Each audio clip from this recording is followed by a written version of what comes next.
কিছুই মনে রাখতে পারি না, কি করলে স্মৃতিশক্তি বাড়বে? পরামর্শ দিয়েছেন doctor Saif Hossain Khan, medicine consultant, পুলা ডায়াগনস্টিক সেন্টার, ধানমন্ডি, ঢাকা। রোগবালাই যেমন আছে তেমনি আছে উপশমের উপায়। স্বাস্থ্য ও বিভিন্ন রোগ নিয়ে পাঠকের পাঠানো প্রশ্নের উত্তর দিচ্ছেন বিশেষজ্ঞ চিকিৎসকেরা। এখানে পাঠকের ভুলে যাওয়ার সমস্যা নিয়ে পরামর্শ দিয়েছেন ডা সাইফ হোসেন খান। সমস্যা, আমার বয়স 2-4 বছর। একজন পুরুষ। ইদানিং আমি খুব সহজেই দৈনন্দিন কাজগুলো ভুলে যাচ্ছি। বাসা থেকে বের হওয়ার আগে যা করব ভেবে পরিকল্পনা করি, কাজ শেষে বাসায় ফিরে মনে পড়ে অধিকাংশই করতে ভুলে গেছি। যেসব কাজ পরে করব ভেবে রাখি, পরে তা আর মনে থাকে না। কেন এমন হচ্ছে? কি করলে স্মৃতিশক্তি বাড়বে? নাম প্রকাশে অনিচ্ছুক। পরামর্শ, কারো কারো বয়স বাড়ার সঙ্গে সঙ্গে স্মৃতিশক্তি কমতে থাকে। কিন্তু কম বয়সে স্মৃতিশক্তি কমে যাওয়া স্বাভাবিক নয়। সেক্ষেত্রে কোনো নির্দিষ্ট কারণে এমনটি হচ্ছে কিনা দেখতে হবে। মস্তিষ্কজনিত কিছু রোগে এরকম হয়।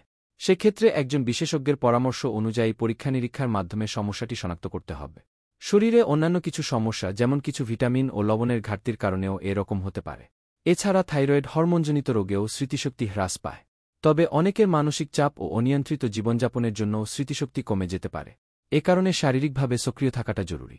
মানসিক চাপ কমিয়ে আনার চেষ্টা করতে হবে। সঠিক সময়ে নিয়মিত পর্যাপ্ত ঘুমও জরুরি। পর্যাপ্ত পানি পান করতে হবে। স্বাস্থ্যসম্মত ডায়েট মেনে চলতে হবে। বাদাম, ফল, শাকসবজি, যেসব খাবার স্মৃতিশক্তি বাড়ায় সেগুলো বেশি করে খেতে পারে। এছাড়া যোগব্যায়ামেও মস্তিষ্কের চর্চা হয়, যোগব্যায়াম চর্চা করতে পারে।